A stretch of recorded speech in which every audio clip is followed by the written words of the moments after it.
Et salut! Dans cette vidéo, je vais te montrer quelques petites routines à réaliser pour pouvoir essayer de soulager les douleurs que tu as actuellement. Donc pour le premier exo, tu vas te mettre dans cette position-là, donc assis sur une chaise ou sur un canapé avec un genou à 90 degrés et le pied en contact avec le sol et le deuxième genou fléchi avec la cheville juste au-dessus du genou. Le mouvement consiste dans un premier temps à t'auto-grandir. Tu es sur la poitrine, tu cherches à monter ton sommet du crâne en direction du plafond et ensuite tu vas tirer le genou vers toi en amenant dans sa direction l'épaule opposée. Là par exemple, je tire le genou droit vers moi et c'est l'épaule gauche qui va en direction de ce genou-là.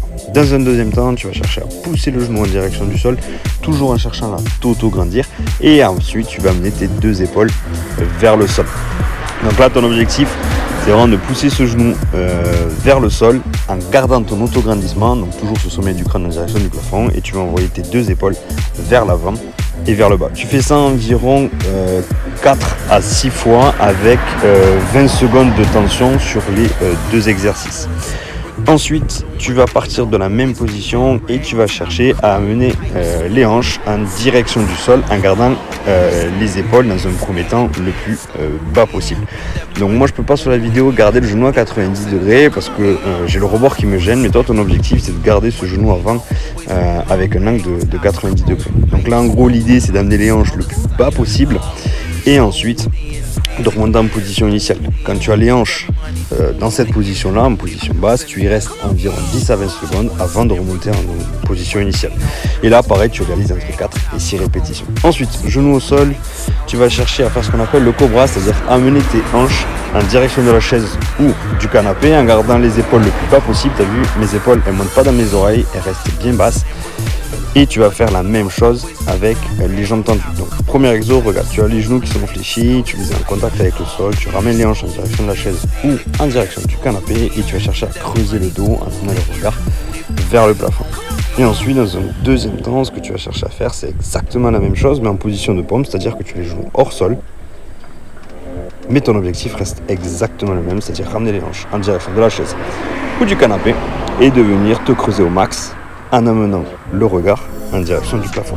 Donc le même principe, tu restes entre 10 et 20 secondes sous tension au moment de cet étirement là et tu réalises entre 4 et 6 répétitions sur ces deux mouvements.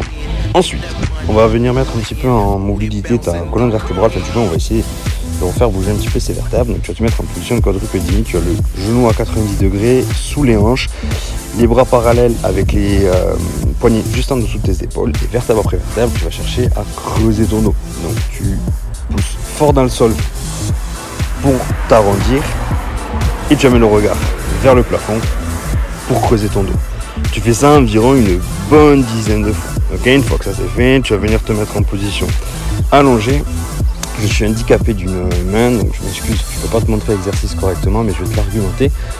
Donc là, en gros, concrètement, ton objectif ici, ça va être de fléchir un genou à 90, de l'amener à l'opposé, tout en gardant la main tendue. Tu vas voir sur la deuxième partie, là, quand je change de côté, boum, je pousse mon genou vers l'extérieur, je garde le bras tendu vers l'arrière. Et ce qui est aussi très très important, c'est garder tes deux épaules en contact avec le sol. Tu fais ça 4 à 6 fois de chaque côté, pareil, 10 à 20 secondes de tension.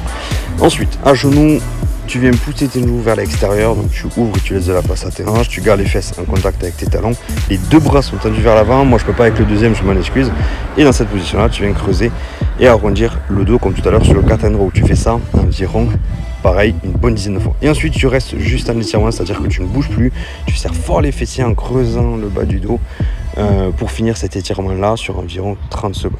Et pour finir en position debout, tu vas venir mettre tes mains sur les épaules, faire un aller-retour en rotation comme je fais là avant de tendre tes mains et de chercher à toucher le sol en gardant les jambes tendues.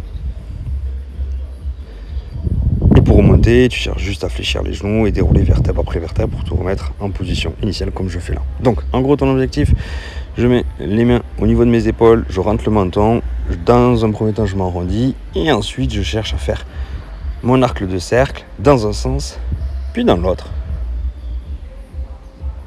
avant d'amener les bras tendus en direction du sol et en gardant les jambes le plus tendues possible. Donc en gros tu fais un aller-retour, tu te mets 10 à 20 secondes en tension et tu répètes ça 4 fois.